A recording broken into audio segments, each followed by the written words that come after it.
Alrighty, Fire Prepper back again. And let's take a minute to have a look at one of the biggest myths or fallacies in prepping, bugging out. Now, for those of you who are old enough, you might remember the first mainstream mention of bugging out was on MASH back around 1980 or so. And they made it part of one of the episodes when they were actually just trying to get out of the way of a fast-moving forest fire. They actually incorporated that into part of the show. Anyway, so taking that military concept and moving it forward, we kind of look at it from the standpoint of you're getting out of an area, going to an area you've planned to go to, and setting up again or coming back. So in the text context we're looking at, something has happened that causes you to leave your home. Now, with a few exceptions, the majority of these things that would cause it are temporary. So, be it power loss on a grand scale. You've lost power and it's knocking you back for weeks. Hurricane, whatever.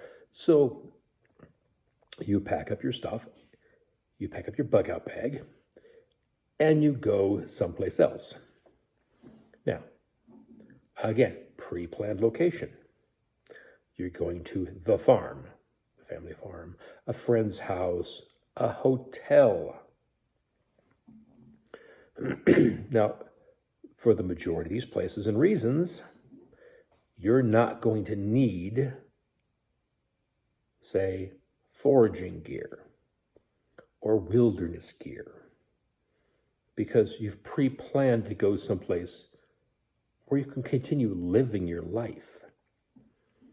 And this whole concept of bugging out and living in the woods, that's not bugging out. That is becoming a homeless refugee. So let's take a moment and really look at this from the standpoint of why are we going? Okay, around here we have a major railroad going through town. There was a derailment a couple weeks ago. Now, it was a minor nothing, but derailments happen all the time. Look what happened back east. Poison the town. Okay, so in the case of a minor, say, anhydrous leak, okay, you're going to evacuate the area, but you can come back. Your home will be there. The stuff you left will still be there. And you continue with your life as it was. That is the majority of happenings with bugging out. So we need to look at what we're taking, why we're taking it, and really focus on making it part of our daily life. So instead of having 9,000 wire traps or snares with us, instead of having 3 different guns and excuse me, and a hatchet and all this wilderness survival stuff, because we're not going to the wilderness, we're going to a hotel or a friend's house. You might look at your bag, your bug out bag, and say, okay, I need a phone charger. I need a battery backup. I need a copy of my important documents in case something happens. Now, if we look at some other occurrences, like, LA burning recently, this was a bug out, ostensibly temporary, but nonetheless, for some people, it became permanent. Now, again, did they need wilderness survival gear, or do they need some way to have money for a hotel, spare clothing, toiletries? So when I look at bugging out, and this is what I've been telling people more and more recently, is you're coming back most of the time. So essentially, plan it like a vacation. Keep your vacation bag packed. I know a good handful of years ago, I live in the mountains now, one of the hills in town caught fire 4th of July. And because the wind that day, the flames took the hill. Luckily, it took the hill. If the wind had been in the other direction, it would have probably taken half the town.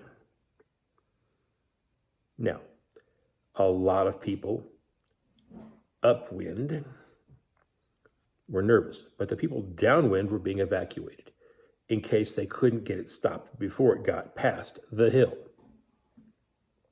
But it would have also had to cross several roads and things like that, but I digress. This bugging out concept. People need to look at what they're doing, where they're going, and why. And if it's not a bug out situation, it's an I'm not coming home, then again, we need to really reassess where we're going and why. Again, what is causing me to leave my house? What is causing me the stress of movement? And where am I going? If I'm going to go camp out around a lake, that's one thing, but unlikely. If I am going to go crash on someone's living room floor or borrow a camp trailer in their backyard or stay in their guest room, I need different materials than I would trying to make it in the wilderness. And for the majority of us, we still have our jobs. We still have to go and actually do something a third of the day, that 8-hour shift, or 12 hours for some of us. But we still have bills to pay. The ammonia may have rolled through, but my rent still has to get paid. My mortgage, my car payment, my insurance.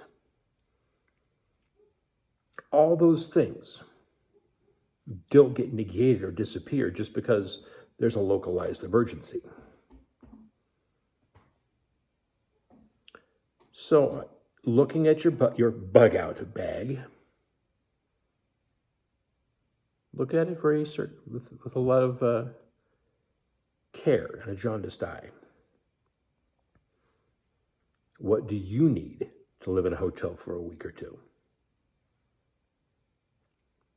Earbuds, again, battery pack, swim trunks, spare towel, a couple pairs of jeans, a couple shirts. What do you wear for work? Do you have uniforms? Do you wear just nice clothes? Do you wear suits? Plan accordingly. But be realistic about what you're doing and your bug out. Because a lot of people have created a lot of fallacies about the concept and what's happening. You want to go play in the woods? Go play in the woods. That just means you're homeless. Byron Parker out.